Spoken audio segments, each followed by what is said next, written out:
To the One Life, One Chance podcast. I'm your host, Toby Morse. Today I have a very, very special guest. One of the first people I met when I moved to New York in 1988. I've actually known this person since 1990, I think, so that's 29 years. Please welcome to the podcast my good friend, Freddy Cricien. Yo, what's happening? Toby Kenobi. So, Freddie, I'm pretty sure I met you in 1990, I think. I'm trying to think when you came out to New York for the first time, maybe, right? That sounds about right. 90 sounds about right. I think, I can't remember if I was, if I had permanently moved into the city yet. Yeah. But I feel like I was on the road with AF, and it was maybe just prior to me moving into the squat with my brother. Yeah, 10th Street? Yeah, 10th Street, yep.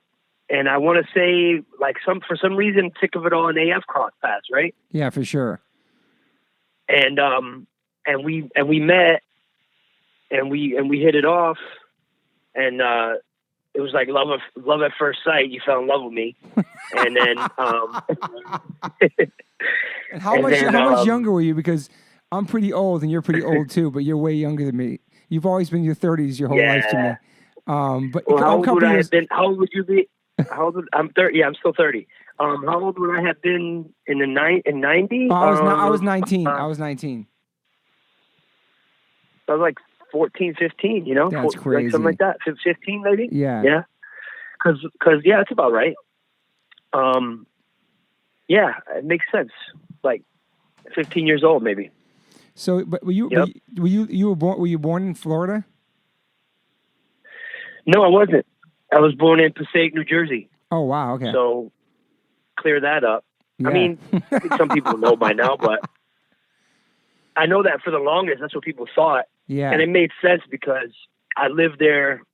I lived there as a kid, and then, you know, Roger would scoop me up from down there, and I spent a lot of time in Florida when I was young. But yeah, no, I was born in Passaic, New Jersey, and lived there for like first 5 years of my life. Yeah, and then how many brothers? You have like 3 brothers, is that correct?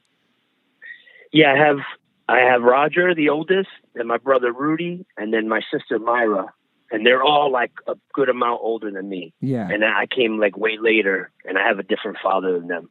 Yeah, that's why, you know, hence the different last name. But yeah, I came like I'm like 9 years younger than my sister, like 10 years younger than Rudy, and like 11 or so years younger than Roger, or something like that. So yeah. It's pretty known in the world of hardcore, but maybe for people that might be listening, might not too sure of that about you, is that you pretty much started going on tour when you were like 9 years old. Yeah, I would say that. Yeah, I mean, I had been to a show before that. I would say maybe 7, 8 years old was the first time I actually was at a show. Yeah. Like I was in the LES with my brother and like hanging out with everybody, and I saw AF and I saw the Bad Brains, and like I experienced that whole thing. But tour wise, it's fair to say probably 9. Yeah, I would say that. And what was that? 10. What was that like for you, being like somebody that young, hanging out in New York and seeing this crazy music that your brother was into and playing? Was it? Did you love it? I mean, well, you know probably better than most. Is awesome. You know, I mean, I guess I was pretty young in comparison, but nah, it was awesome. I loved it. Yeah. For me, it was like an escape from a lot of things, and so, and I was always rebellious. I hated school. I hate, all that bullshit. So it's like, for me, it was like right up my alley because I was from a dysfunctional household, which probably tons of people know by now because my brother wrote a book and did a movie, and there's all kinds of stories. It's out there. It's out there, yeah. And it's accurate to a degree, but at the same time, my dad's not all bad, and he's grown into a much better person than he was. But that's a whole other story. But anyway, yeah, I had a dysfunctional household. There was a lot of craziness going on, and so I just walked into more craziness through my brother and AS, and like from one crazy situation to another. But at least it was like music, and it was positive, and it was like characters. You know, Vinny's a character, all these characters, and Yeah. Ray B's and all these different characters. So it was like Will Shepler. Yeah. So it was cool. It was definitely an escape and a fun time. And I loved it. I loved the craziness of the music and everything. Yeah. I wanted to do all that craziness.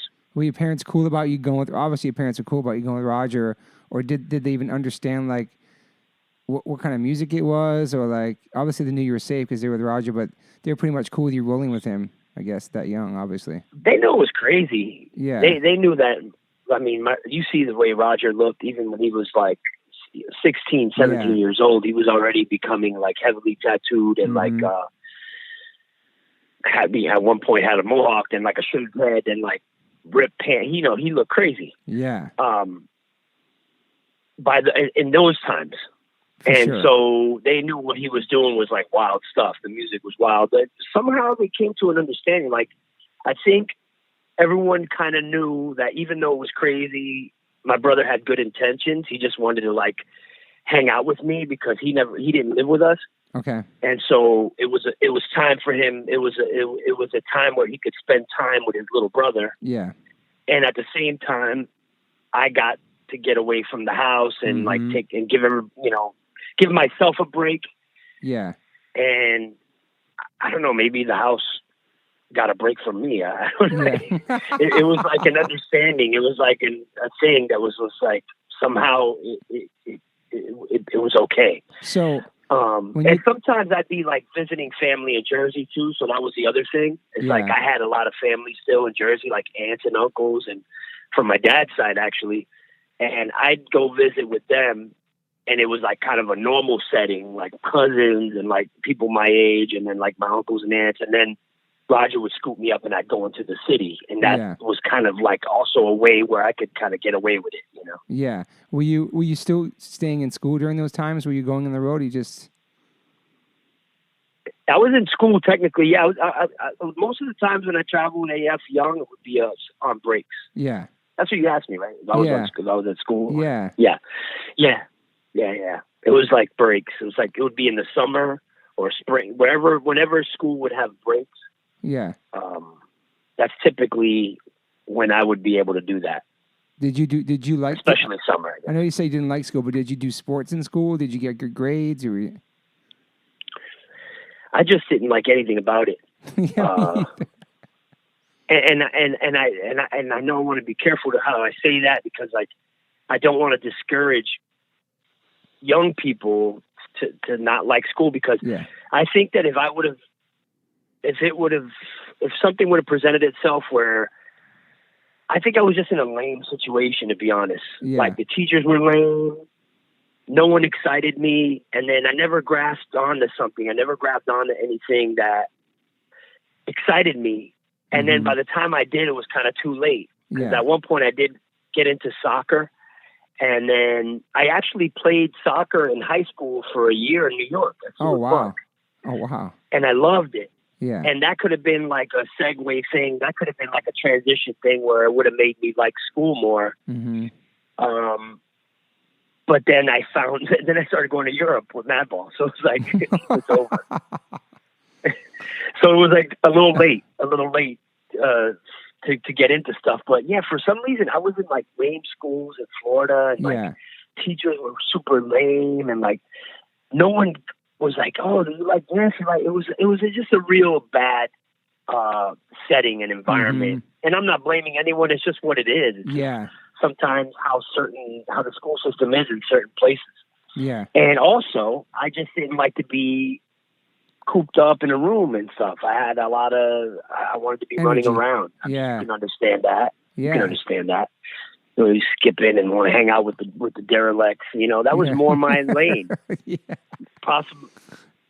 Probably because of everything, my life and the stuff going on at home, and a combination of everything, like my personality, home stuff, everything, you know. In a sense, your brother was almost like kind of saved you from that environment, in a sense, like took you away on the road and exposed you to all this music and this whole different world, which is pretty awesome.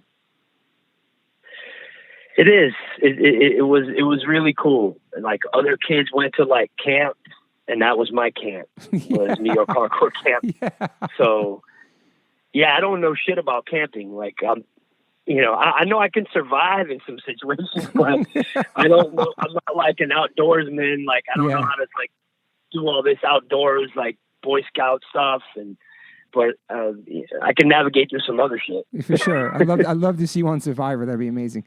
So you never know. I'll make it happen.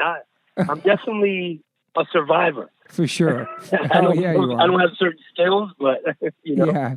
And then what about when you started going to school into New York? That must have been a big change for you, because you were going to school in Florida most of the time. Then you go into this massive city. Then you go to school there. Like, what grades did you go into New York? I remember hanging out with you in school. Yeah, no. Well, when we met, I was in school. Well, actually, I shouldn't say when we met, because I was definitely in school when we met. But when we started hanging out in New York, I was still in high school. Wow. Which is kind of crazy. Yeah. To think about that. Yeah. It's probably hard for people to picture that. Mm-hmm.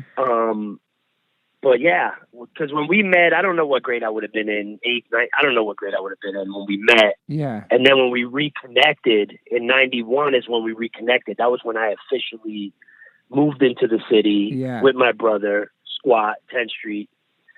That was when I came home. That's what I felt like. Yeah. I'm sure you felt the same way, right? Like when you came to New York for some weird reason, you felt like I'm home. 100%. Right? Yeah, for sure. But anyway, in that time period, I went to, that was part of the deal. Like my mom, I was like, I don't like Florida. I'm out of here. And I was going to rebel anyway. And then Roger worked something out. And Roger was like, well, I'll make him go to school and he'll hang out and he'll do, make him get a job. And some deal was worked out. Wow. And I was going to leave no matter what, but it's better that something was worked out, because then I left in better graces, with my family. Yeah. But so the part of the deal was I'd have to go to high school. Like I couldn't just quit school and go out there and just be a bum. I guess I went to Seward Park, high school, which is in the Lower East Side. Yeah, I remember that. It's old. It's been there forever, and they have an annex. And I went to the annex building first, and then I found another school called the Public Repertory School, something like that. It was like an arts school. You remember that? I think so. Yeah, I do. You remember when I was going to that school? Yeah. It was like an alternative school that also was in the Lower East Side, but it was inside of like a middle school. Okay, I got you. Shared the campus, yeah. It's literally around the corner from where Vinny's tattoo shop is. Okay, got you. New York Hardcore Tattoos. It's literally around the corner. Wow. Back then the shop didn't exist, but that was where the school was. And it was all like walking distance for me. That's awesome. So I went to that school, and that school was awesome. I mean, if you wanted to like anything in the arts, our art teacher was a graffiti writer that actually used to get up on walls. That's cool. Yeah. That's awesome. And so, it was like so up my alley. Yeah. And so I forgot, I think maybe even Amy might have found that school for me or something. But when I found that place, it was cool, because I went with AF to Europe for the first Madball tour ever. And they let me stay in school, but the deal was I would have to write a journal about the tour. Wow. So I would have to on tour, and that was part of my curriculum or whatever. That I would have to write a journal, and keep a journal about the tour, and then bring it back. And did you do it? Whatever. I did. Yeah. I did. I kept the journal. That's I don't know awesome. Where it is. I don't know where it is. That's the sad part. But I did, and I came back, and like I went there for a little while. Then they moved way uptown, and like in the 50s, on the west side. And then it was like as if they had moved to Connecticut, because like I didn't want to be bothered going up there. Yeah. So which was really, it's only a train ride away, but it was still annoying. We never left that area too. It was just Lower East Side, nowhere else. It's crazy. Yeah, you know how it was. Yeah. And so I ended up going back to Seward Park, and that's when I played soccer. I went back to Seward Park, and I was like, I'm going to go back to this lame, like, regular school. Mm-hmm. But then they had a soccer program, and I went and tried it out, and the guy was like, oh, you're pretty good, man. Like, we're already started, but I'll put you on the team. That's cool. And so he put me on. Yeah, he's really cool. He was like, I like your hustle, and he put me on the team after the team had already been assigned, Wow. which was pretty cool. Yeah. And then I played a bunch of games. I finished the season. I scored a few goals. Like, I did all right. What was your position? What did you play on the team? Midfield. Okay. Always. Awesome. Yeah, I was always like right midfield.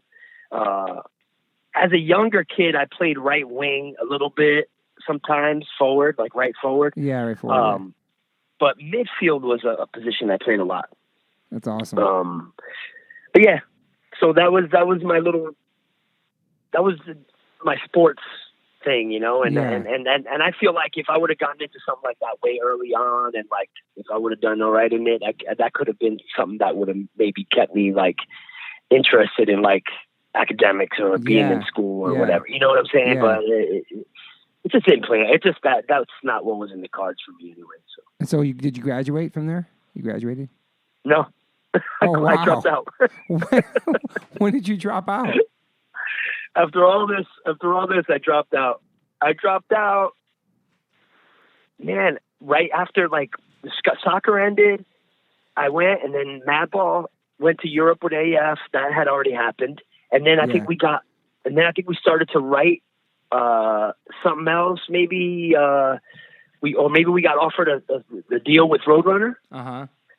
And then, yeah, I don't know. It's all kind of jumbled in my head right now, but it all kind of happened around that time. Like, I went with AF. We had done Dropping Many Suckers. I was still in school, came back, went to Seward, and then that started to, when soccer ended, it was just so regimented and so like back to that whole lame routine, you know? Yeah. And we were just, you remember, we would just be hanging out in the neighborhood and playing basketball. We would go to shows. That's what we wanted to be doing. So yeah, it started to really go more into that stuff. And then eventually I just was like, I'm done with school. And then I felt guilty about it. So I went and got my GED right away. Oh, that's and I awesome. actually did okay. Like I was able to do it in one shot. Like that's awesome. I didn't have to do my GED test like 3 times. Which was what I kind of went into it thinking. I was like, man, I think I'm going to have, how am I even going to do this? And then I actually did all right. Did you work any jobs between the band and school? San Loco, remember? Oh, yeah, San Loco. Yeah. That was my first job ever. Yeah. And, my brother knew the owner of San Loco. Second Avenue. Daryl, yeah. And who was a really nice guy. And San Loco blew up after, like, they only had one then. Yeah. And now they have like 5, but that was the first one and only one at the time. And my brother's like, you're not going to come here and mooch off of me kind of thing, which I don't blame him for. Yeah. And I got to actually thank him for that. He's got good work ethic, man. He instilled that in me. Yeah. He instilled that in me early on, because even though I lived rent free, that we all did essentially, because we lived in a squat. Yeah. But he was like, he wasn't like loaded or anything, so it's like he was just getting by himself. So it's like, I'm not gonna be able to like be giving you money. Like, you're gonna have to figure out a way to make money one way or another. Yeah. And so he got me that job at San Loco, and I did it for a while, and it was fun. We had some funny times, some craziness. I had like a real late shift, so you'd see all kinds of goofy, crazy stuff at night, and sometimes the fellas would come in. Yeah, it's cool. And I'd give them free stuff. You remember that? Yeah, I do. Because that was like when we started hanging out with E, yep. who you introduced me to. The Lord You Isaac. introduced me to Isaac. Yeah. Because he was your boy, and then you and I connected, and you thought like we would get along because we were kind of like on the same wavelength, you know, like totally. hardcore kids, like hip hop. Totally. Hip hop, hardcore kids who were like hip hop, who were like kind of streetish, whatever. And you were right. I mean, him and I hit it off as well. And then he introduced me to Knock and Hoya, and the rest is history. But, totally. You connected the dots for me as far as like having younger friends, because I knew the old timers from the scene, Yeah. And they just knew me as this little kid. Yeah. But you connected me with people like closer in age to me. They were still older than me somewhat, but like more in my lane. We were all kind of similar in a lot of ways. Yeah. So, and how old, but you were way younger when Drop Many Suckers, the 7-inch came out. You were super young, right? Yeah, I guess I would have been 90. We did it in 91 and I came out in 92. Oh, so I would have been, if I met you when I was 15, I'd have been like 17, you know? Wow. Something like that. It's crazy. Yeah, it makes sense because 95, I'd been turning 20 in 95. Yeah. Yeah, 1987. Yes, about 16, 17 years old. And so when you put up the 7-inch out, did you feel like, when you started playing shows, did you feel like this is what you wanted to do? Like, did you have, when you moved to New York, did you have any kind of goals of what you wanted to do? Did you want to play music? We weren't sure, or? We all did it. It was like flying by the seat of our pants kind of thing. Like I didn't go to New York with the intentions of doing Madball. Yeah. You know, I went to New York because I just always wanted to live in New York. Yeah. My whole life. Yeah. I was born in Jersey and I was so connected to that area, like Northeast, like Jersey, New York. Yeah. And when I left there early on, I would go visit there a lot. And I was always like, I felt a strong connection to that area. Mm-hmm. And then the music just added to that.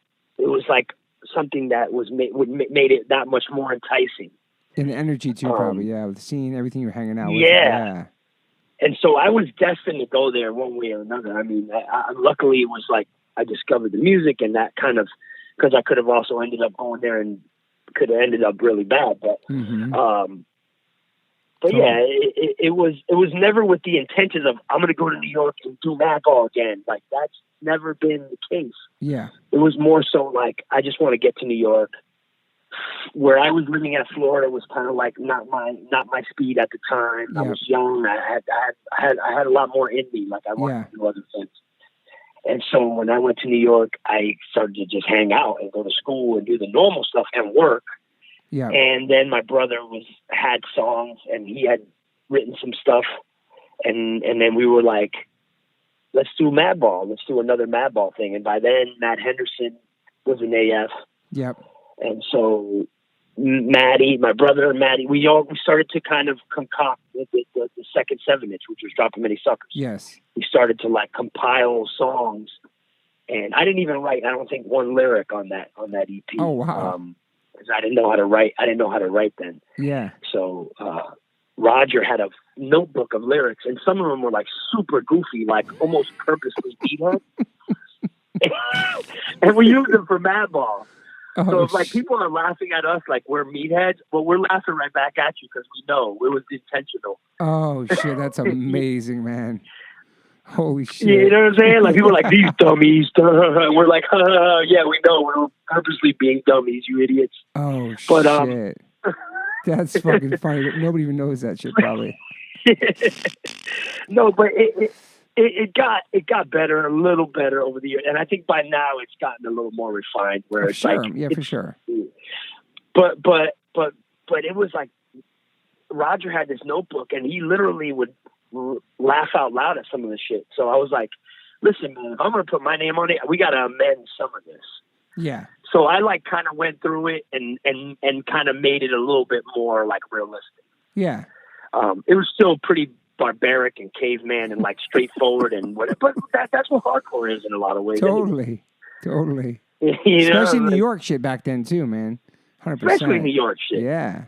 Yeah, especially New York shit. Mm-hmm. That's just what everyone was kind of doing. But it was a little, it was a little over the extra top meathead. But like I tamed it down, like but I didn't know how to write, so I just kind of changed some words and then I had my own sort of cadence that I just spin on it. Yeah. would hear in my own head. Yeah. Yeah, that was like the way I did stuff because that's how I heard it in my head. Yeah. So that was just the beginning to Madball there. That was like, and then still no intentions of like traveling and becoming some kind of band. It was just sort of like, let's do a 7-inch, let's have fun with it. And then there was interest in Europe. My brother was like, let's bring you to Europe, see what happens. Then after we went there that first time with AF, there was still whispers like, hey, that was kind of cool. Like, are they ever going to come back? And da-da-da. Yeah. And then soon after that, we got offered the thing with with Roadrunner, and we did Set It Off, which was a little more serious. I mean, For still sure. kind of rough and street and whatever you want to call it, but it was a little bit more. It was a little more serious, and then then we went from there. Yeah. Now you know the history of Madball. Yeah, in a nutshell. Yeah, but going to Europe on that first tour, you were young too. That must have been like a whole new world, because had you gone to Europe before, just hanging out with AF? Was it actually first time going overseas? No, first time, first time ever. First time going and first time playing overseas. It was all first time for a lot of things. It was crazy. Yeah. It was like AF had gone one other time. I think AF had gone one other time, maybe two other times, but one of those times my brother got deported. So technically he had only gone once. Oh, wow. Yeah, because he's a refugee. So he got to. That's crazy. He literally was a Cuban refugee. Literally, I'm not even kidding. He didn't have his U.S. passport at that time. So, holy shit. It was wild style. I don't know why he hadn't got it at that point. So you were with him when that happened? No, I wasn't with him on that one. Yeah. But I remember that he got turned around, and next thing you know, he was home, and I was like, "What are you doing home?" And he was like, "Yeah, And then so the roadie at the time, Mike Schultz, he ended up finishing the tour for them, and then so technically he had kind of only gone once, even though AF had gone maybe twice, and then the third time was AF Madball. Wow. And that was with MAD. Yeah. And it might have been their first or second tour with MAD. And what year would that have been? 92. Wow. Right there. 92, 93. Yeah. 92. Wouldn't have been 93. It would have been 92. So when you came back from the first tour, you're like, holy shit, now I really want to do this? Or did you go back working somewhere? I definitely liked it. Yeah. Yeah. I mean, I always felt something, even when I would just do songs with AF. Yeah. I got something out of it. Yeah. I'm a person who definitely needed outlets. So, yeah. It was definitely an outlet, and it was definitely it was cool to do. I mean, it was super nerve wracking, as you know, but yeah. It was cool. And I'm sure that's how it was for you. Like when you first sang 100%. The Sick of It All on tour, and they first let you sing, and it was nerve wracking, but it did something for you. It sparked something inside of you. Yeah. So definitely did that. And then I just kind of started to become more and more serious. And then it was like, all right, I think I'm going to end up doing this band. And you remember the hardcore scene, how whack it was in the early 90s in New York. Totally. You remember better as well as anyone. Yeah. Because AF was kind of breaking up around 92, 93. Yeah. And then some people were out of the mix. And it was a weird time for hardcore in New York. And then all of a sudden we decided to be a serious band, which is horrible timing. Yeah, but I think it worked at that time for some reason. It really connected at that time too. I really feel like it. I think it did. I think we were the next generation, you guys. Yeah. Kind of throwing all these bands became the next wave of hardcore, mm-hmm. and everyone was different. All different styles, yeah. Cool. Yeah, all very different. So I mean, and that's how it was meant to be. I guess it was because a lot of people have a misconception that maybe when we got into it, we were playing sold out shows at the Ritz or something. No. Yeah. No, we were playing Bond Street or some other whack club with 10, 15 people, and then that started to grow. It was almost Bond Street was sick. It started the way it began in the beginning. It almost it had it died. I don't want to say died, but it kind of went way low again and started how it was in the beginning with 20, 50, 100 people like that. And it restarted again in the early 90s like that. Yeah. Yeah, those are great times, and playing shows with you guys together, and then crossing paths sometimes in Europe and seeing you guys over. That was always fun too. Both our bands were touring, we actually see each other in different countries and play together, and then we'll just play shows back home. And because honestly, we were just kind of hanging out Lower East Side, all of us with a boom box and hanging out late nights, while kind of being crazy kids in Lower East Side, but not really playing music yet. Obviously, Madball had put 7 inches out, and I was a roadie still, but then I was talking about starting H2O, but we were still kind of just hanging out. Really, I really know. I was working at Roadrunner Records, I think Concrete Marketing, and I wasn't really sure. I was still a roadie what I was going to do with the band, but then you started. Obviously, Madball came way before H2O, but then we kind of both started touring around this, just leaving the city and leaving the tri-state area and actually going overseas and actually doing it, at the same time. It was pretty cool. it was pretty cool how that all played out. And then like Ezek started a band, like Yeah. we were all boys hanging, Yeah. and things just started sort of to manifest. Yeah. And which is probably for the best, because as you know, we weren't always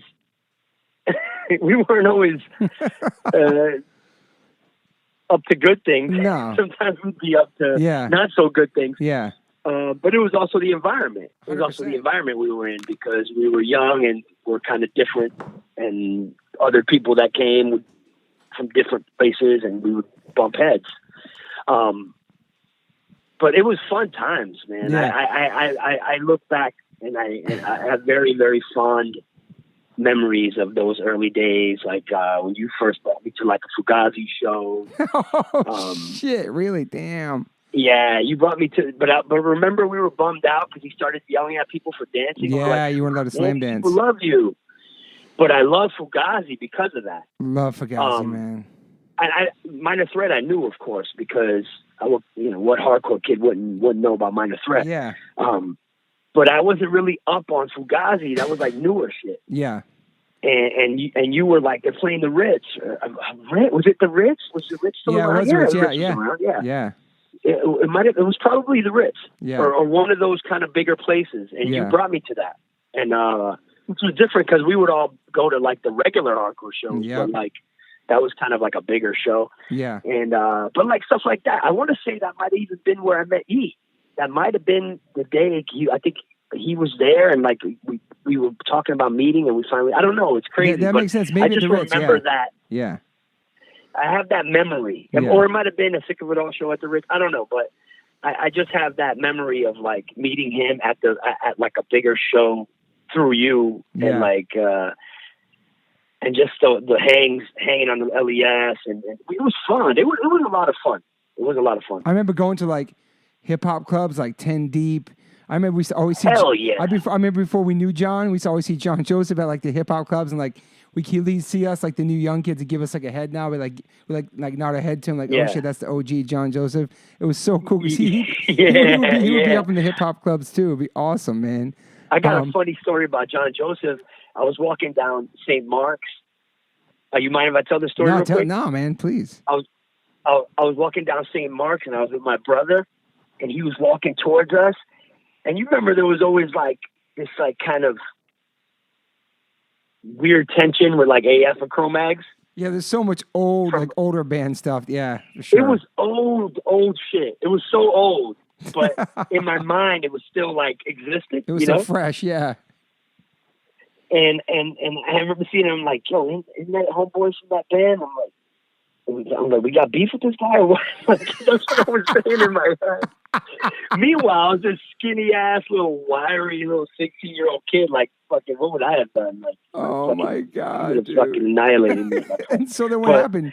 Did you guys say what's up? But I was, I had like kind of a chip, and I was like with my brother. I was just basically telling my brother, like, if there's gonna be a problem, I got your back, Yeah. And then as they get closer, John's like, yo, Raj. And Raj's like, hey, what's up, John? And it was like, all good. And I was like, oh, there's no peace. I'm like, but in my mind, John is going to laugh when he hears that. It's so good. He'll laugh. He'll love it. And then he looked at me and he was like, John, you remember my brother Freddy? And he probably hadn't seen me since I was like little. Yeah. And I was like pimply, tall, wiry teenage kid at this point, And he was like, oh shit, you grew up, kid. In that John way. Yeah. and then it was cool. And then I was like, I guess there's no beef with these guys. And it was like, that stuff was all inflated, and it was to do with other people and this and that and other, whatever. I'm not getting into all that, but it was fine. They were fine. And I know they have respect for each other. And it was like, but like, to your point, it's like we would see John a lot in the LES, like at clubs or like hanging on the corner or whatever. So it became where like the head nod thing where we'd be like, oh, what's up? Because we were like the young kids. We were like the young kids on the scene. Like we were everywhere, hanging downtown, like hanging at the clubs. The new young punks. We were like Sheets and Pillows. All those clubs, yeah. Oh man, we used to frequent the hip hop spots. Dude. I mean, we almost went to more hip hop spots than hardcore because hardcore was like in a real slow point. Remember? Yeah, so yeah. We lived in hip hop spots. Yeah. I love those clubs. I mean, shout out to Bill Spector, put out on the Sheets and Pillows. He's amazing. Bill hip-hop Spector, clubs. oh yeah, man, he hated us.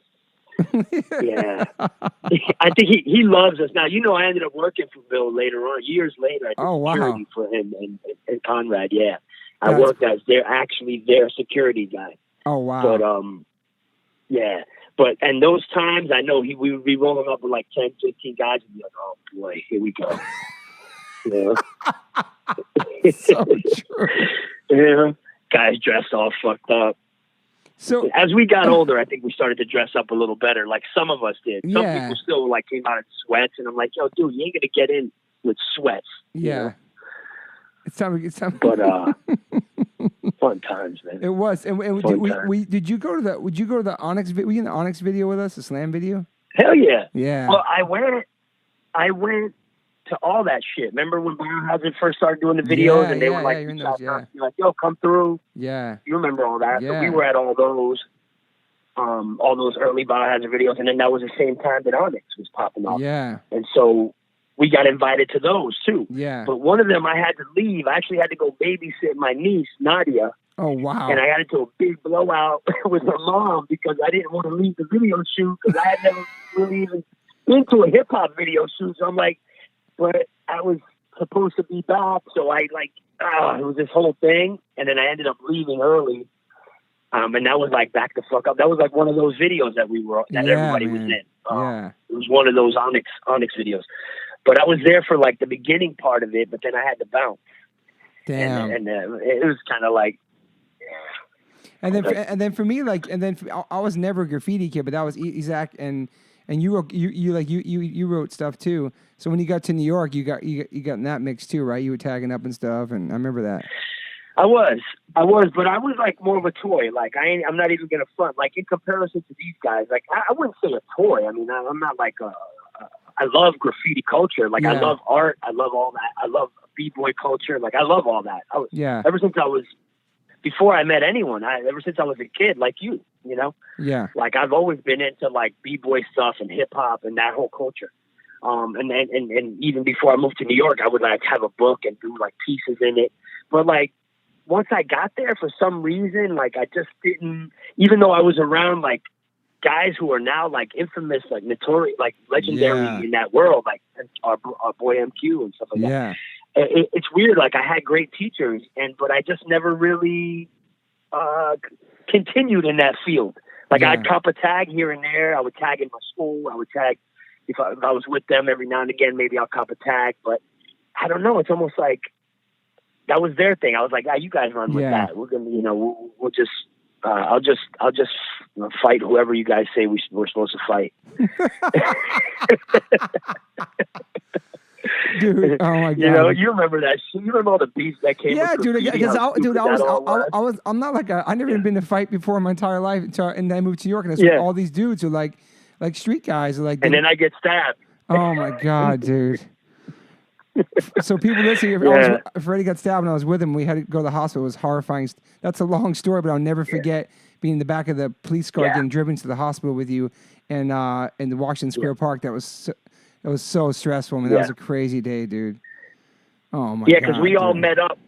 We all reunited. We had the beef right there near West 4th, and then everyone scattered, and it was a big melee. We were obviously outnumbered. It was crazy, and then.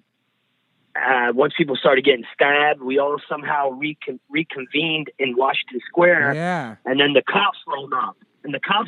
But then we weren't worried about getting in trouble because we were like, I think we were either shot or stabbed. Yes. Can't figure it out. Yes. It was Remember crazy. I had a big gaping hole in my back? Yes. It looked like a bullet hole. You shot the silencer or something. It was fucking crazy, dude. Yeah. I was like, did I get shot? Am I like dying right now as we speak? And my God, dude. Yeah, it was wild. And then the cops actually were like, get in the car. Yeah, we're not even gonna wait for the ambulance. We're gonna take you ourselves. Yeah, that was cool. So that was kind of cool. Because like we weren't like, on the best of terms with cops in them days, but it was like they actually were like, "Hey, get the fuck in the car because you might be dying." Yeah, they were cool. They saved us. Yeah, and I remember waiting downstairs in the hospital. I remember Roger coming in. It was like the summer. He had, I think it was hot out. He had a wife beater on. He came in all tatted up. They were like scared. He was like, "I want to see my brother." It was crazy, dude. That shit was crazy. Yeah, because you saw a different perspective than me. Because I got taken in and like shit needles put in me, and fuck, MQ had his lung ended up collapsing. So we were fucked up. Yes. Especially MQ. He like his lung collapsed. He got an infection. It was a mess. But not to get on too much on a negative tip, but no, yeah, these are survival things too. Though. These are survival, like, and yeah. And then the stories of the people outside are always interesting to me. Like, because I saw it from like being the guy, fucked up. But like, even like later on when it happened again, unfortunately, my wife always tells me stories about like how it was for her. Yeah. Just like how you're telling me now how it was for you, It was like a different thing. Like people coming in, people pissed off, people were shocked, people are all kinds of different emotions and stuff. Yeah. Yeah, and then I remember the second time that happened to you, you started getting some pains up where it was, and then you had to go back, and there was you want to tell that story? It's crazy, man. With the glass was in there, remember? Yeah. Yeah, it was crazy because it happened like 10 years later, almost to the month. Wow. How fucked up is that? It was like an anniversary of the first stabbing, and here's another one for you. Holy it was like shit, dude. Yeah, and that was just like another beef, but like a different kind of beef because I was actually on what I would consider kind of a double date. Mm-hmm. Me and Lisa, who's my wife now, and Isaac and his girlfriend at the time. Yeah. And so we were like on chill mode. Like we weren't really like wilding out. We were like with our girls. But then, long story short, we got into it with this club full of people, and then, boom, boom, boom, boom, boom, scrap outside, more scrapping. Next thing you know it, boom, someone stuffed me with a bottle. And yeah, it was fucked up. And we were outnumbered on that one too, but we did all right. We were a little older and a little more savvy, so we were like, we did all right, but at the same time, got damn near got killed. That shit was crazy. And yeah, it was fucked up. I got stabbed with a Corona bottle, and the reason I know that is because when they took it out of me, I had a big, like, couple-inch long piece of glass in my trap. They closed me up and didn't, which is crazy because I was in like a reputable hospital, I guess you would say. Yeah. And they did all kinds of testing on me. Like they put needles in my neck, MRI, they did everything. And somehow they missed this piece of glass. And it was in my pocket of my trunk, embedded in there. Damn. And it started to make its way out. And I was like, I feel like something sharp, man. I was like, am I imagining things? Or like, and like I showed my girl, and Lisa was like, yeah, I can feel it. How many months later? I went back. I healed over it. Like I basically had healed over the my stitches had healed. Wow. And like I was healing, but this fucking glass wanted to come out. You know how that the body is, man. Any foreign shit, they want it out. So it started to come out, and the doctors were shook because they thought like I was going to sue, and there was this whole thing. And I was like, man, just get that shit out. I'm like, as soon as possible.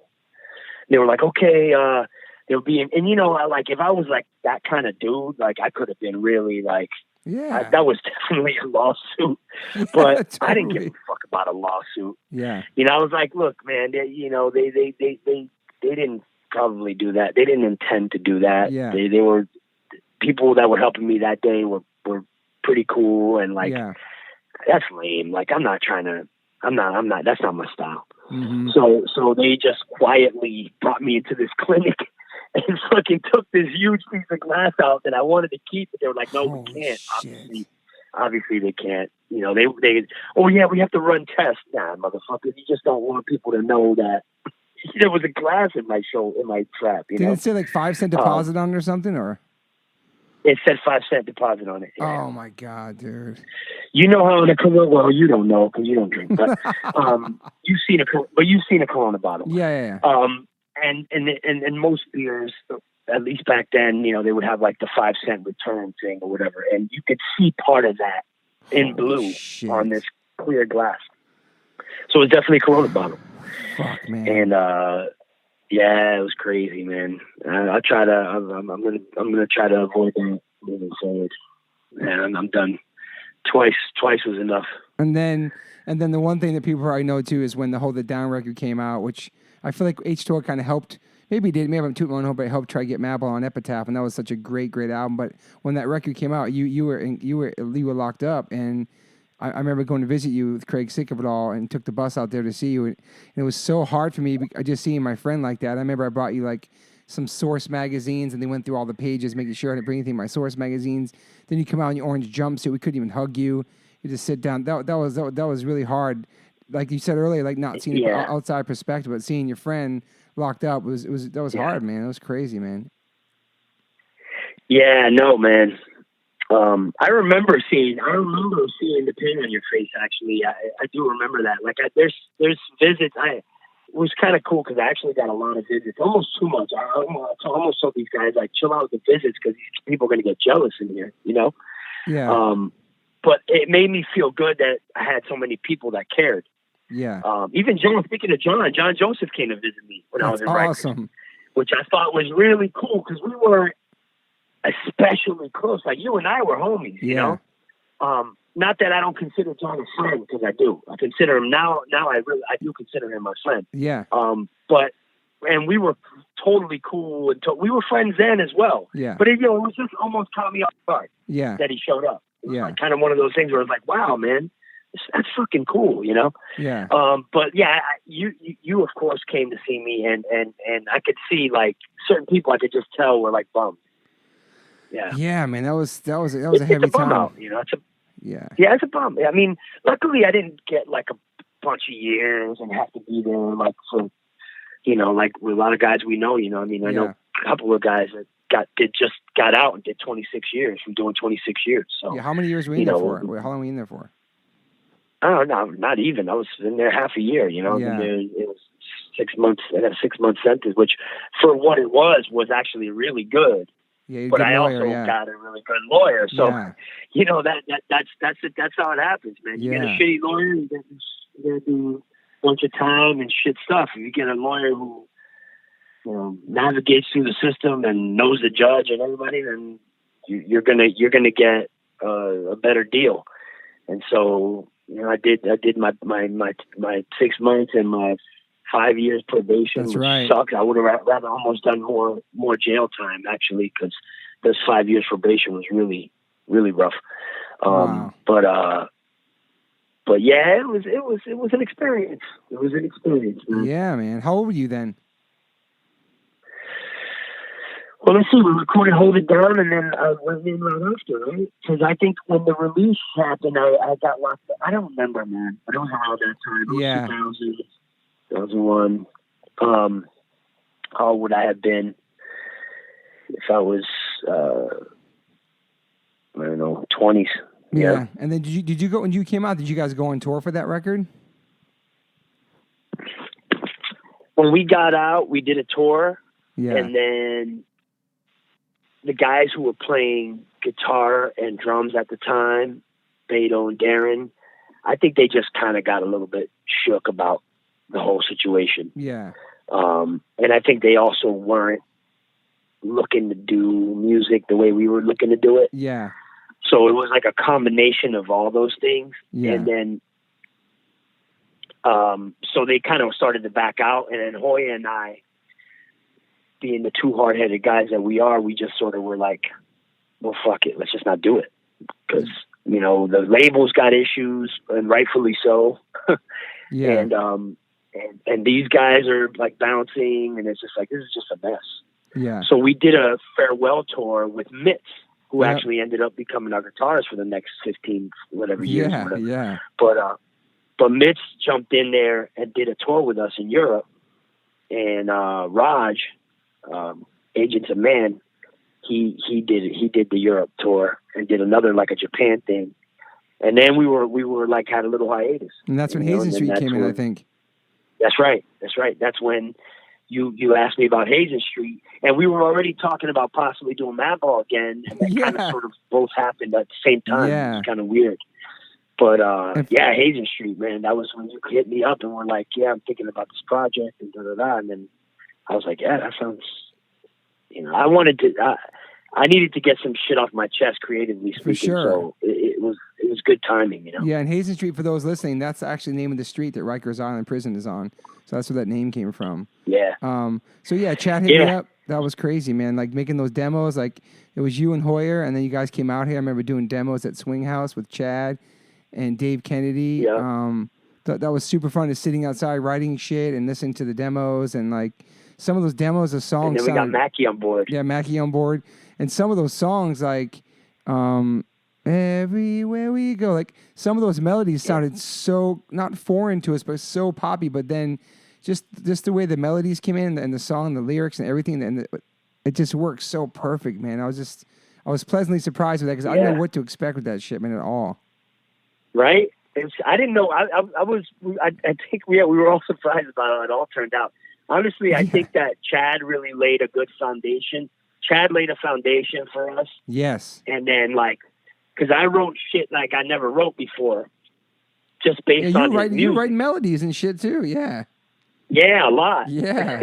Like a lot of those, like just the one you just sang. Yeah. Like shit like that. Yeah. I wrote it to the music I was hearing. Yeah. Which was cool because at that point I had only written hardcore stuff. I had only been fucking around with, Madball and that kind of stuff. Yeah. And so this was different. This was something fresh for all of us, I think. I mean, you were used to more melodic stuff, I think, with H2O. Totally.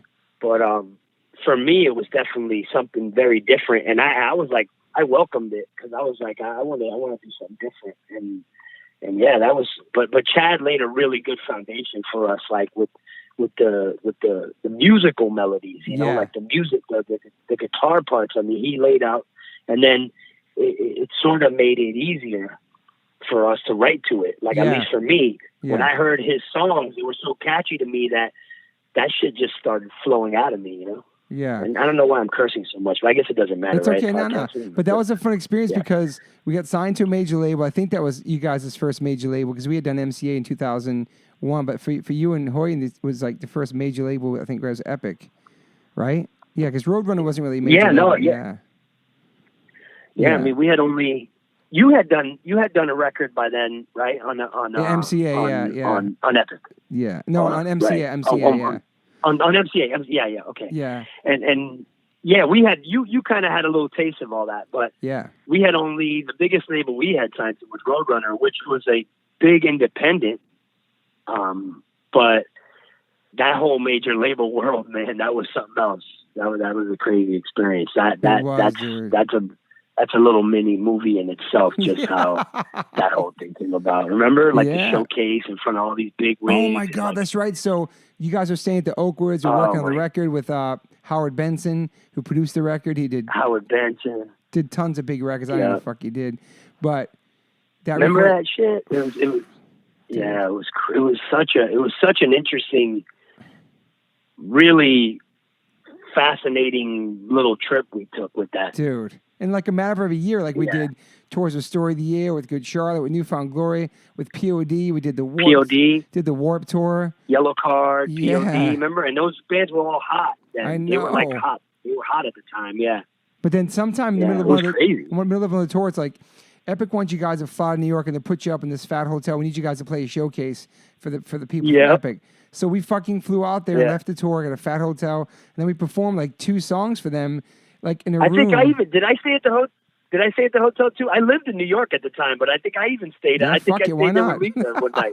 Yeah, I was like, I want a hotel too. Yeah, so this picture like Hazen Street with a bunch of record execs sitting at tables and chairs, and we're like just walking through the crowd singing our songs in front of these people just staring at it. It was so fucking awkward, man. Who was the dude that loved us that signed the Clash? Oh, fuck, I don't know his name, man. He was like the head of A&R or like one of... He wasn't the head. Maybe he was like the second in command of A&R or something, but he was something... He had been there for ages. It's right. I don't know his name, though. Shit. Is it no, not Leeds? Is it Harvey Leeds? Harvey Leeds. It's fucking Harvey Leeds. Harvey Leeds, dude. right? Yeah. Yeah. Harvey Leeds. Yeah, he was like all about us, and like I was flattered us. because it was like he signed the Clash and he signed other people. I was like, he was like, you guys are doing something different. You guys remember? I mean, he was kind of like. Now in hindsight, it was kind of half blown smoke up our ass, but yeah, totally. I think he genuinely liked us though. And then I think when he got the word that like the new president came in and like shit was going to change, and I think all of a sudden he became a mute. All of a sudden he was like, he was like, you guys are going to change the game and blah blah blah. Remember those fucking conversations? Yeah, like, dude, 100%. All right, let's see, pal. Let's see. Well, something I remember amazing about the whole process too is that like for some, I think maybe it was because Mackie didn't have like who knows what Mackie didn't have as far as his government shit, but nobody wanted to get checks for the advance money. And I remember being in John Reese's backyard and we're counting up stacks of cash for the record advance, which I don't think it's ever been done in the history. We were like, checks? What's that? I don't even have a checking account. What the fuck are you talking about? and we're counting up cash in his backyard, dude. Oh my God! You know where we're from, man? Do you know who we are? Holy shit! That was amazing, too. Funny. Shout out to John Reese. Oh my God! People get a kick out of that, dude. Then shooting our video for Fool the World, we had a fucking trailer. We had a stylist. Yeah, we had stacks of Nikes. Any of that. Dude, we have all Tim Bergman, love you, Tim Bergman. Sent us, laced us up with mad Nikes back then.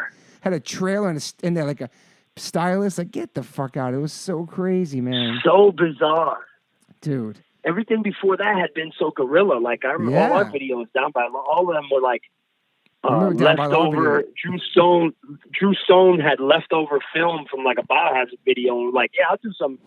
I want to do a video for you guys with this leftover film. And we walked down this block and Vinny's alleyway, Jersey Alley or whatever, and we record down by law. You know, like everything was so guerrilla. Damn. And then remember we had like the trailer, the truck, and like food and shit. I was like, yo, what is all this? Like, this is for us? Then there was like actors in there who tried out to be the part, like be in the video with us, and then the Guido actors. Yeah, and then we did making the video with MTV. They did making the video with us. I have that fucking DVD shit, dude. It was hilarious, crazy, man. And so I think what happened with us, I think the timing. I think I love that record. I'm so proud of the record. I feel like that timing too. What happened was that Good Charlotte signed us, ladies and gentlemen. They loved our demo that Chad sent to them. They had an imprint on Epic called DC Flag. They signed us, and then what happened was they had a big follow up to their huge record coming out at around the same time we did. And I feel like once that came out, they were focusing on all those singles and all that, and they kind of lost focus of Hazen Street. We were just kind of like just floating out here, you know. We got crazy tour support. We're in buses. We're fucking going to Japan. Like, it was crazy, man. It was the budget for the record. I mean, I don't, not to get into specifics or numbers, but I know. I saw it once and I was like, why would we spend that much money on a record? But, we had Howard Benson. We had Howard Benson. We had the studio costs. We had the flight, the traveling. We all lived in the East Coast. I think you were already in Cali. You guys were staying at the Oakwoods? Yeah, we all stayed at Oakwoods, these dope apartments, and like, it was pure fantasy. So, you can see how shit would add up. Yeah. By that point. But it was crazy how much that they invested in us. Yeah. And then all of a sudden we're like, we're done with that. I know, that just shows you how much money they have. It's sick. It's sick the amount of money these people play with. Yeah. Because if I had put $500,000 or more into something, accumulated, whatever, I'm going to see that shit through, you know?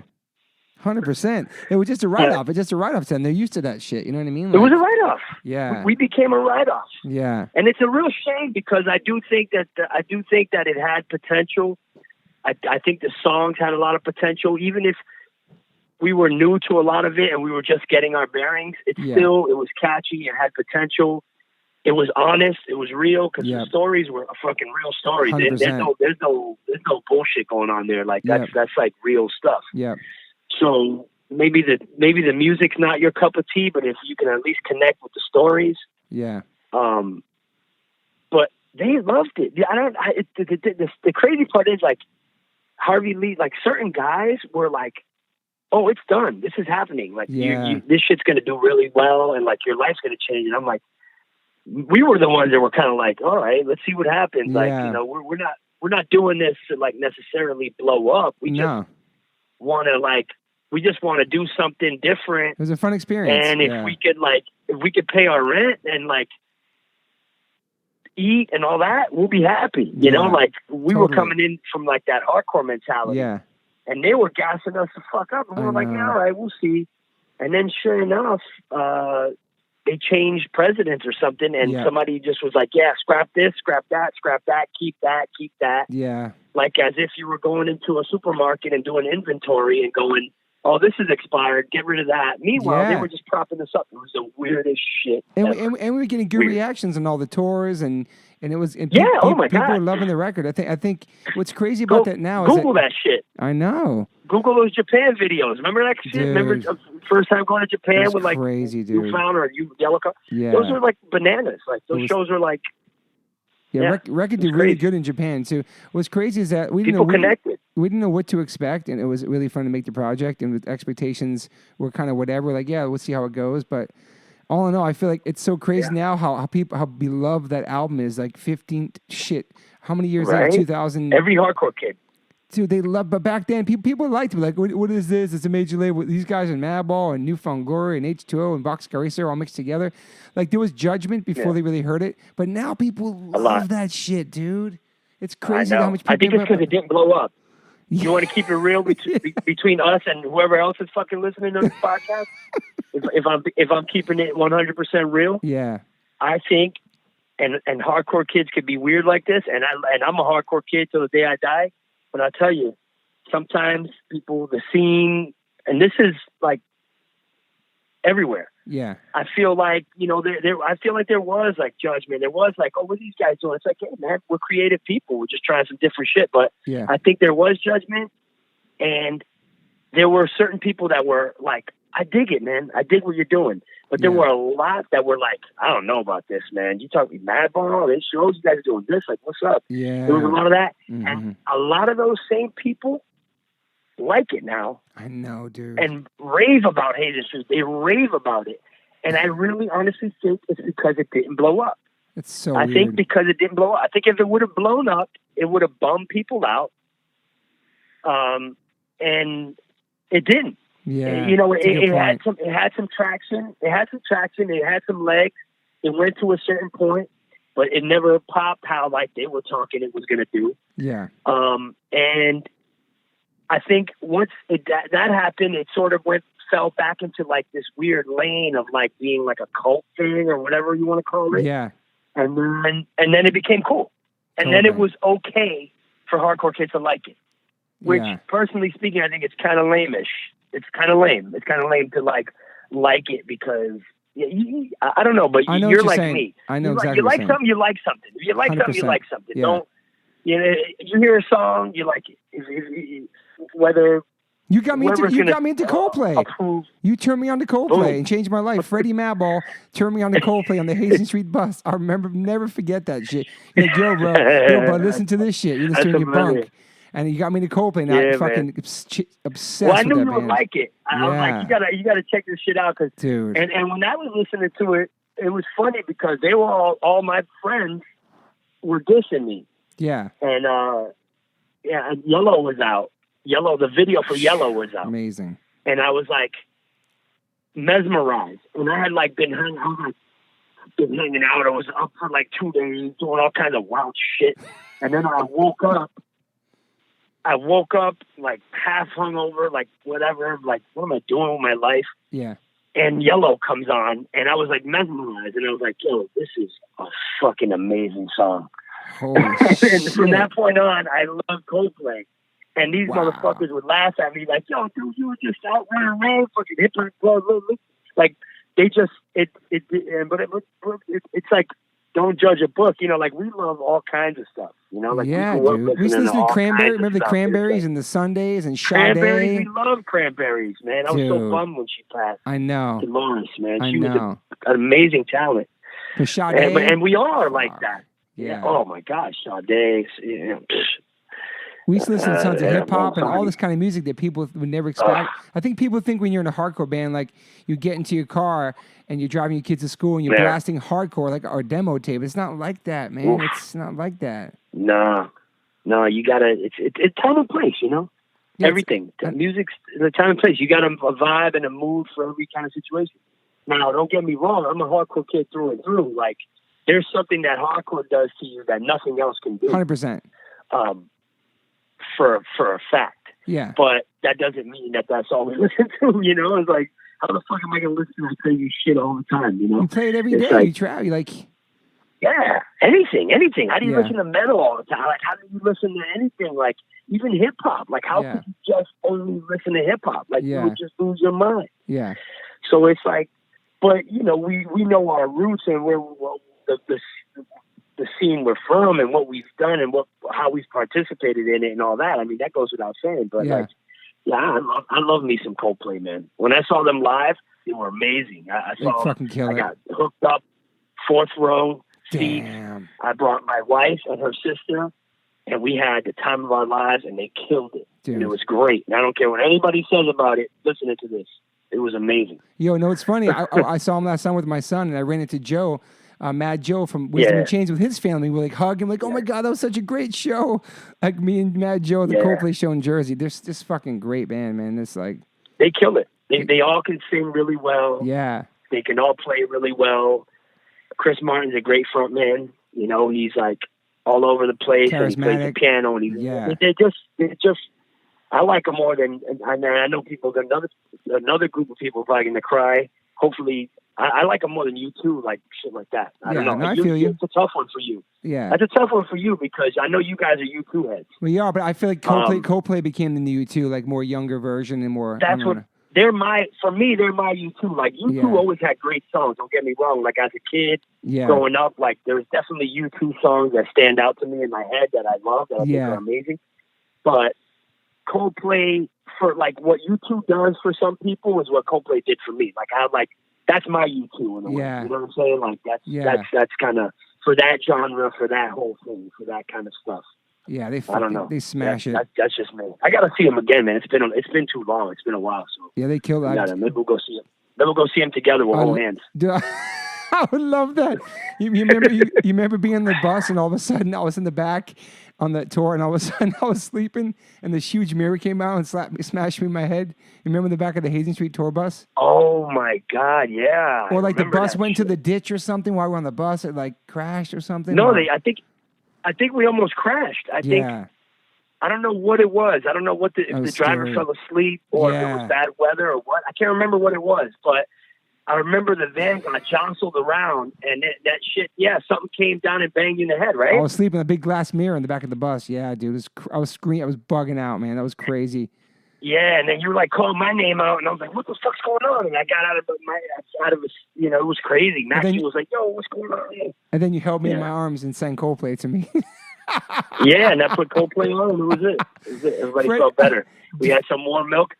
We had some more milk. Some cookies. Freddie, do you remember rolling up? You remember rolling up in the dead of winter to do the Guilty by Association part in Coyote Studios? I remember. I forgot who came with you. He had 40 ounces, and we were Brett Gurewitz. It was such a great vibe that day, dude. It was such a great vibe that day. We're so cliche. That sounds so cliche. It's true though.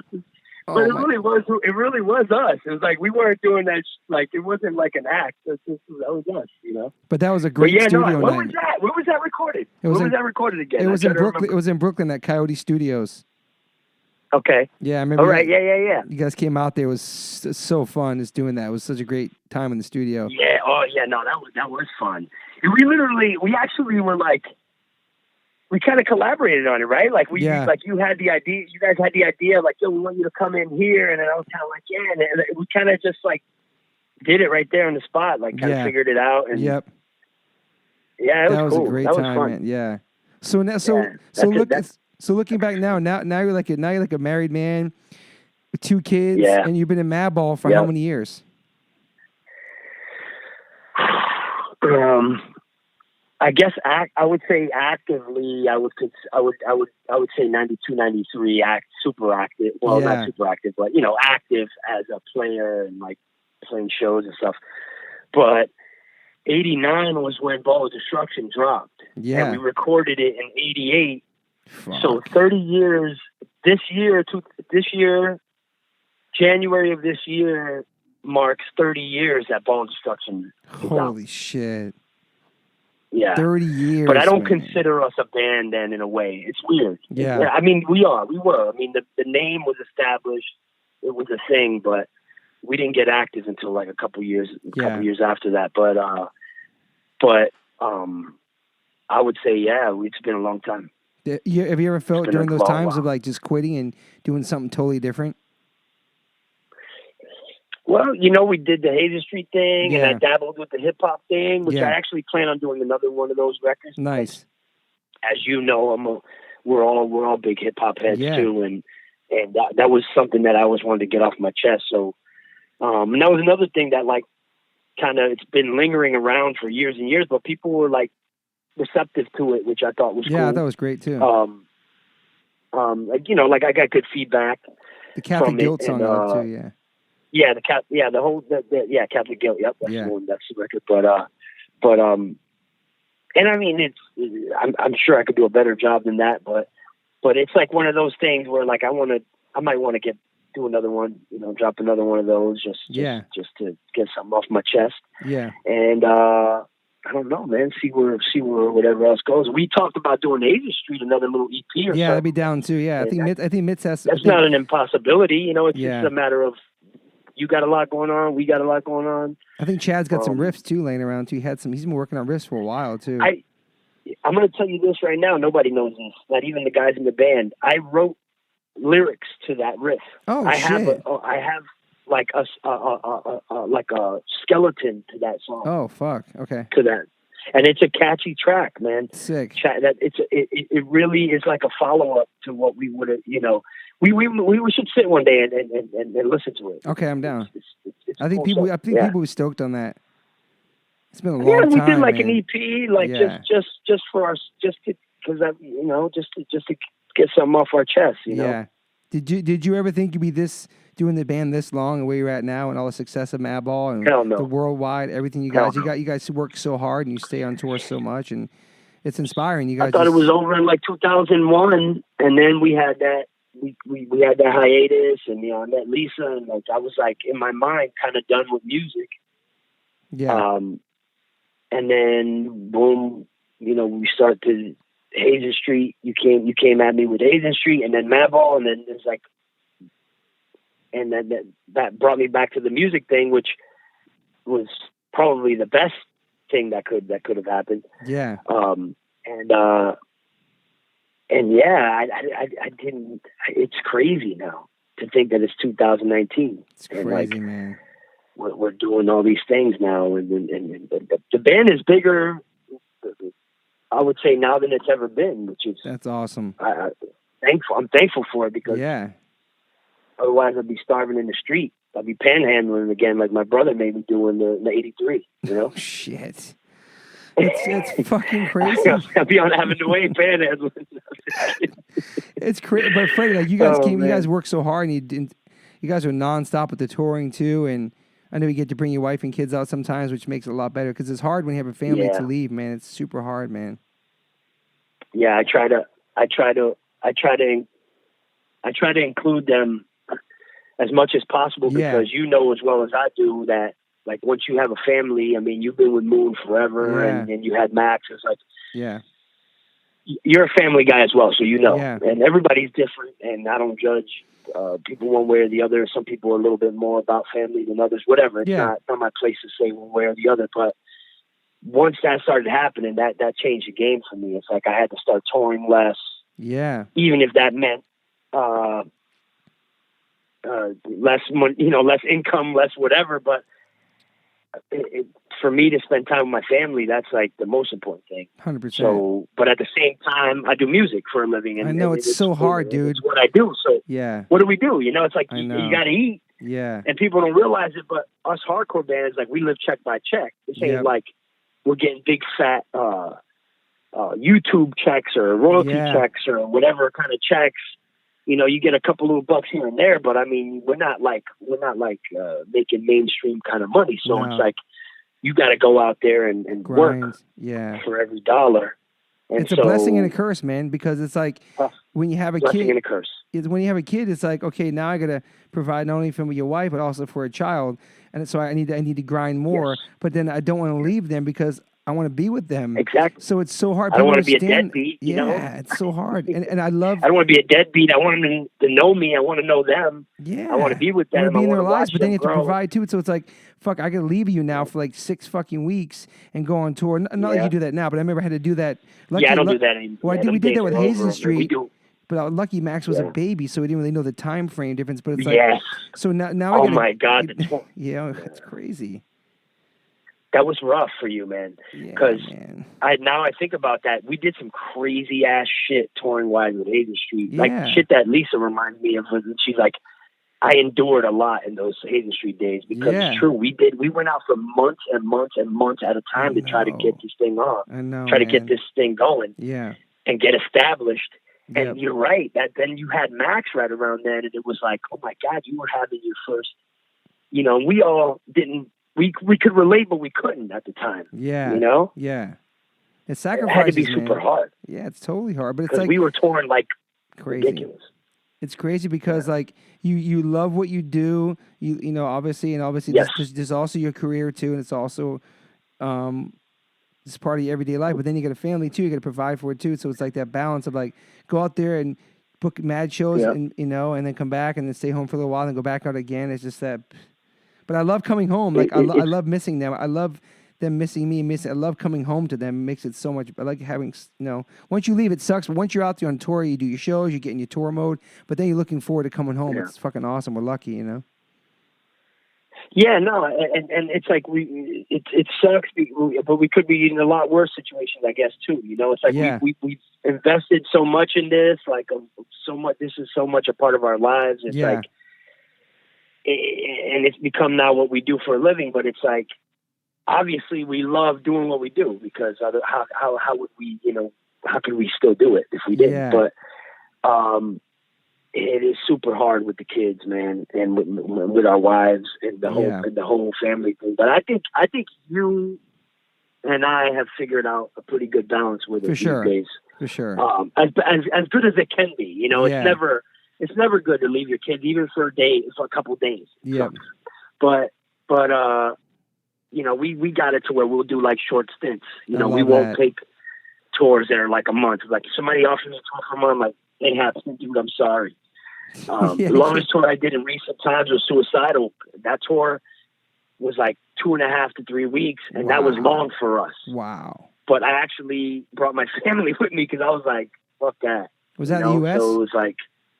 Yeah, it was U.S. So much easier. So it was kind of wild style, but we saw cool stuff, and we did family stuff when I wasn't playing. Yeah. But that's just what you got to do if your family is what's important to you, and then the music's important to you. Then you just got to make both things work out somehow. It's crazy because for what we do, there's no 401k, there's no retirement plan. You don't get health benefits from being you can't. No. It's hard. It's hard. We made that sacrifice at such a young age, and we still. Yeah. And as you get older, and you realize, and you're in. I don't know. It's way different, man. People understand that kind of sacrifice. Yeah. It's no joke. Like some musicians, some bands don't even technically have to tour anymore. I mean, like like fucking Rolling Stones. You think they really have to tour anymore? You know, like they just do it because they love it now. But I mean, they're done. Like they're set. Yeah, like Rolling Stones, and that's great. Yeah. God bless you. God bless you. You know, but like. Hardcore bands, and I mean all hardcore bands, even the top tier of hardcore bands, we have to tour to pay our mortgage 100%. Or whatever else. 100%. It's like it's no like, oh, I'll take a year off. That doesn't exist. That's a complete fantasy. Yeah. You know, we're the working class of this music thing. You know, and that's why sometimes when people get cheap, it's like, don't be cheap about it, man. You'll pay $100 to go see Slayer. You worried about paying $15 or something that's $20 to see me? Come on, man. Yeah, even $20 in 2019. What's the matter with you? You know? Yeah, $20 in 2019. Go see a metal band and pay $300 for a shirt and an entrance. You know, like come on, support the poor guys, will you? You know? It's like that's a really good point. Like we are the working class. Like it's fucking crazy. Like it's just I think I know. But we love it, and we have a unique life that we've lived, and we've been through a lot of craziness and goodness, and So it's definitely not, it definitely hasn't been a lame ride. It's been an exciting ride. Yeah, you're a fucking survivor. Like, ever since I met you and the things you've been through and turned your life around and became an amazing father and husband and fucking... You too, man. Thank you, bud. And your longevity with your band and you your grind. You lost your pop. What? Oh, yeah, man. Yeah. I'm saying you that's not an easy thing for a person, you know. Yeah. You know, you lost your pop early, and we're all, you know, it's a different story, but we're all fighting different battles, and we're all survivors in our own different ways, you know. That's what it is. We're all fucked. I think this music like brings a lot of those people together, you know. 100%. We're like the rejected, fucked up, like not the traditional. Didn't have like the stable upbringings, households. We didn't have like, you know, the mom and dad married or both parents there, or we didn't have those kind of structures. Which now I think we thrive to give that to our kids. Now we have to have that, keep that family base strong, because that's something we didn't have growing up. But I feel like I learned a lot of values from punk rock and hardcore. I'm sure you have, that you instill in being a dad, right, and being a husband. Like, a lot of shit you learn from your growing up, what not to do and what to do. Oh my God, yes. You know. Yeah, it's and it's like, all you can do is try to do better than what your parents did with you. You know, exactly. It's like, and no one's perfect, and you still make mistakes, and you still go, oh man, you know, I could be better. I could do better. I could still do better. Yeah. But it's like, it's still guaranteed. It's still better than the situation I was in. You know what I'm saying? Yeah, so it's 100%. like, we're definitely, I guess you could say, in a way, like breaking a cycle, and even with all the craziness in our lives, still breaking certain cycles and doing good things ultimately. Yeah, I think. Yeah, you know. Yeah, we're not perfect. We do our best. No, man, you know, you're gonna make some bad calls here and there. Mm-hmm. You know, it's like, there's things that you say you're never gonna do as a parent. I'm never gonna say that or do that because my parent, you know. And then you end up kind of going that route, going, oh man, why'd I say that? Like I said, I would never do that. It's hard because you're conditioned in a certain way, and it's hard to break that sometimes. But the fact that you know it and you can acknowledge it, and you can like go, okay, yeah, I screwed up, and then you can explain it. Because I never got explanations for why certain things happen. To just deal with it. Yeah. So as a parent, when you can at least acknowledge it and explain it and then correct it, you know, then you're on a better road already. Do you feel like it's a struggle with you to not be like maybe your dad was, because that was rough for you as a kid? You want to be totally opposite of that, or do you find that some things are embedded in you because of your upbringing? You know what I'm saying? Like, is that a challenge? Well, not the whole thing is a real big tug of war inside of me, really, to be honest, because I did unfortunately inherit some of that anger and that rage, like kind of some of that, like that stuff. And as you know me well enough to know that. Yeah, you channel it well through your music, though, for sure. Yeah, it serves a purpose too. You know, it has its good moments. It's good time when there's good times you can release that. But I do kind of suffer from that, and it's learned. It's learned, and it's also, I think, even partly genetic. I'll be honest. I gotta say, like, some of that is a little bit genetic. You know, like, that's interesting. Having a bad temper, like inheriting, but a lot of it is learned. And a lot of it is like you become conditioned because of certain situations. Yeah. And breaking that has been hard my whole life. I'm sure, and I'm still working on it. Yeah, I'm sure. Yeah, it's been very hard my whole life. But I'm aware of it, and so I work on it. And I don't want my kids to, you know, be in certain type of environment. So it makes me work harder. 100%, because you want for them to not feel scared or nervous, or you know what I mean. So it's you know, it's like you know, they're my teachers now. You know. Yeah, and you want your kids to have a better life. You don't want 100%. Exactly. Oh my God, yeah. And I think honestly, my dad wanted me to have a better life than he had.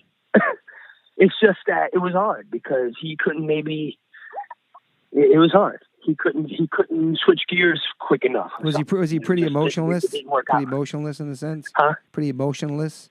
Like not really emotional? Like not really? Yeah, he was a kid? stern. No, your dad was more of a stern, like. Oh, was he not No, he is. He was Okay. affectionate. Yeah. That's the thing. It's like Yeah. he comes across as like this complete savage animal, but he was not. He was affectionate with me. Like he would rub my head. Like he wasn't like those kind of fathers that you hear about that like were like Be a man. wouldn't kiss their kid, wouldn't Yeah. kiss their kid, or like. No, he would hug and kiss me like he was affectionate. Yeah. Maybe not as affectionate as I am with my Yeah. kids. Maybe not as much. Yeah. But he wasn't like a complete cold fish. Yeah. Yeah. But he just had that rage problem, and he had that certain issues that he's probably still dealing with. But he's an older man now in his upper 60s, so he's calmed down quite a bit. Yeah, he's probably way peaceful now. Yeah, more chill. Yeah, I have 2 little sisters as well because he ended up getting remarried, and I have 2 little sisters. Wow. Different moms, obviously, but and I think he kind of did better with them. To be honest, how old are they? And they're in their 20s. Oh wow, that's super young. Yeah, they're in their 20s. They're both in their 20s. One is like in their earlier 20s, and one's in like her. And the older one of the 2, my 2 younger sisters, is actually in Harvard. Oh shit! So, wow, really? Yeah. Holy shit! Yeah, and my dad's completely poor. They just got complete scholarships. No fucking way, dude. Yeah. That's pretty amazing. That's how sharp they are. Yeah. Wow. Yeah. They went to like Amherst, then one of them is they're both working, I guess, but like one of them is doing a follow-up like master's or doctorate thing. I don't know. I'm not sure exactly what in Harvard now. Oh, that's amazing.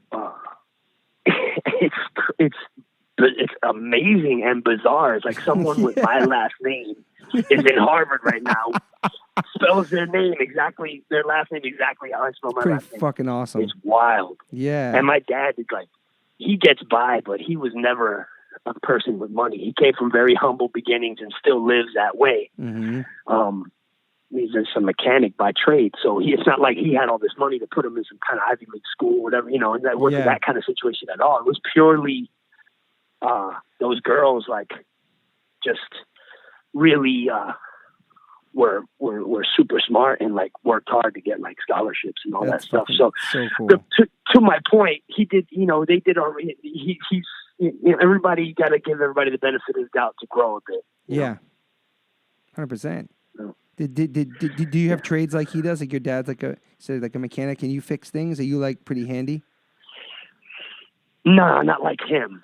Mechanics have that thing where like they can fix any like a plane, boat. Like I'm not mechanical in that way. Yeah. But I'm not completely like useless either. Like I can pick stuff up quickly and like I can be handy when I need to be. Yeah.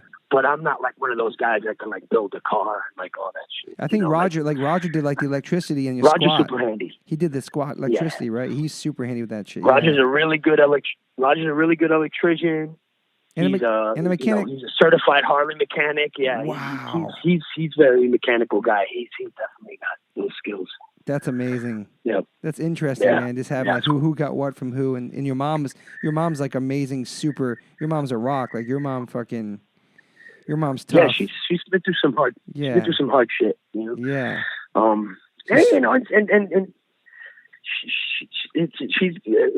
She's flawed like anyone else. Totally. But, my mom too. She's endured a lot. Yeah. She came to this country as like a young lady with 3 kids and like crazy managed to survive and like it's crazy.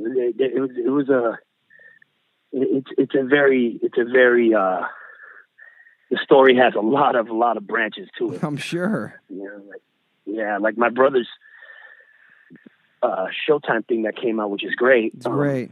That like just like one part, it's like there's so much. Yeah. So many tentacles, so many branches to moving parts to your family. Yeah. Yeah, just to everyone and all their different stories. I mean, even my siblings that don't get a lot of shine, like Rudy and my sister. I mean, those they're to me as much a rock as my mom. and in some ways more sometimes, Yeah. because they would have to step in to help her, and like they were like surrogate parents. Yeah. You know, like my sister would help cook, and like my brother Rudy just at one point became the man of the house when my dad and my mom got divorced. You know, like shit like that. How old are you when they got divorced? Young, like probably right around when I dropped Madball, like Wow. 12. Yeah. Something like that. Yeah, like maybe younger, maybe 11, like 10, like young. Wow. Yeah. And are you tight with your family, your siblings too? Yeah, we're definitely not estranged. Like I'm like probably a little more removed from them than everyone else. Yeah. Slightly. Yeah. But no, I'm tight enough where like, no, we're cool. We're tight, you know, and that's awesome. And, I mean, not like super like tight, but like we communicate, and my brother, one of my nieces just got married, and everyone was there. My brother Roger, my mom, my sister, like we all. So yeah, I'm really tight with my brothers and sisters. Yeah, like, that's awesome. That bond is like tighter than any other one, really. Yeah. But I'm cool with my parents too, man. I try not to hold too much against anybody. It's like.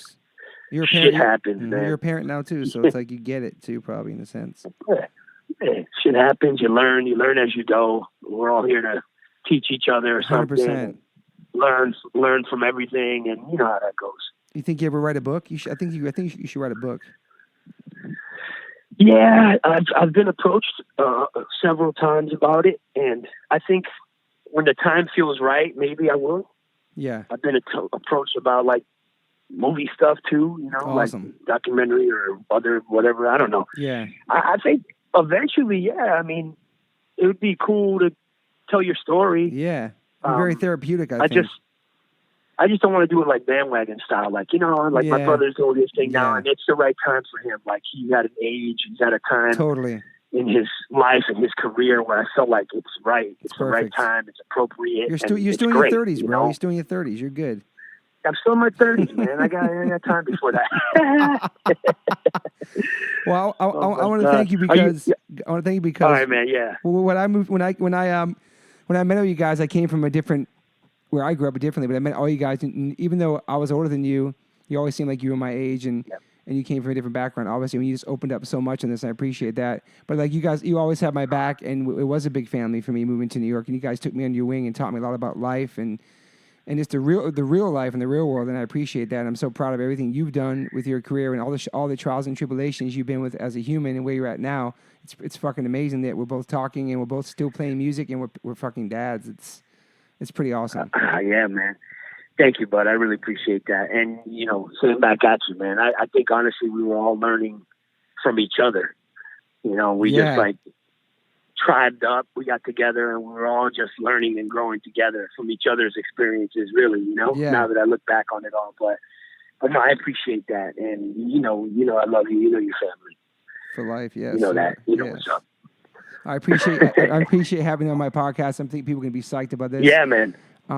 Thank you, man. You got plenty to work with. How long have we been talking now? 5 hours? It's the longest podcast it's a good length. It's hour and 30 minutes. Rusty's was 2 hours and 45 minutes. This is crazy. Yeah, because it was like thank you for having me, man. It was a pleasure.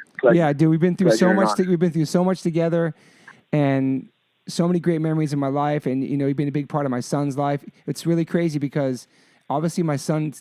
I was going to tell you this over the phone, but my son's seen Madball a bunch of times growing up. My son's seen a lot of bands, but all of a sudden now, like, he's in the band, he listens to metal, he listens to all this different stuff, and now he's like totally listening to Madball without even. He's buying Madball on iTunes. I go in the kitchen the other day, and he's listening to Pride while he's doing his homework. I go, dude, what are you doing? He goes, oh, I'm listening to Madball. I bought their records. So now he's like doing it on his own. Like he's seen you a bunch of times. You're like his uncle. He loves you. But back then he's like, yeah, it's just whatever. It's just I'm at some show. But now he's like really into the music. So like he's listening to Madball now, like on his own. It's pretty fucking awesome.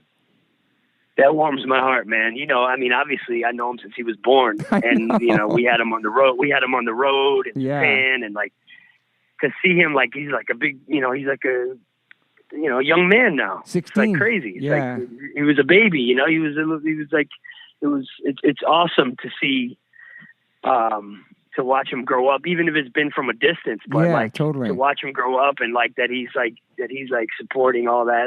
It's beautiful, man. He's a good boy, man. I love Max. You know that.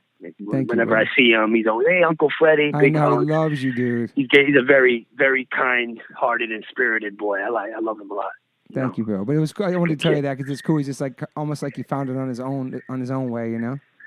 It's pretty awesome. Yeah, no, he's awesome, man. He's talented, man. He's got all kinds of talents, man. Yeah, he's going to do good. It's going to keep an eye on him with the ladies. Yeah, yeah.